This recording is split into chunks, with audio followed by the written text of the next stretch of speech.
হ্যাঁ দাদা, আপনি ভালো আছেন তো? আছি, ঠিক আছে। হ্যাঁ দাদা, আমাদের মুম্বাইতে একজন বলিউড অ্যাক্টার্স, উনি কয়েক বছর ধরে মুম্বাইতে কয়েকটা সিনেমাতে কাজ করেছে। তো তিনি আমাকে কয়েকদিন থেকে রিকোয়েস্ট করতেছিল যে ওনার খুব ইচ্ছে অ্যাসামিজ সিনেমাতে কাজ করার। তো আচ্ছা। হ্যাঁ, আমার সঙ্গে মানে ওই ওনার ওই অ্যাক্টরস কয়েকজনেরই আমার সঙ্গে একটু কথা সম্পর্ক আছে। তো আমাকে রিকোয়েস্ট করতেছিল যে তুমি তো আসামে থাকো, তোমার কি কারো সঙ্গে পরিচিত আছে? দাদা, মানে ওই বলিউড অ্যাক্টার্স, তিনি মুম্বাইতে কয়েকটা সিনেমাতে কাজ করেছে, প্রায় 20-25 বছর পুরনো। ওনার নাম হলো সন্দীপ বোস।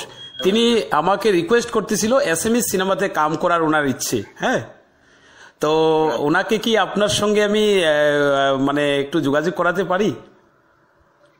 ঠিক আছে, এখন তো আসামে তো বেশিরভাগ সিনেমা আমি বানাচ্ছি। হ্যাঁ হ্যাঁ দাদা, আমি আপনার কথাই বলছি।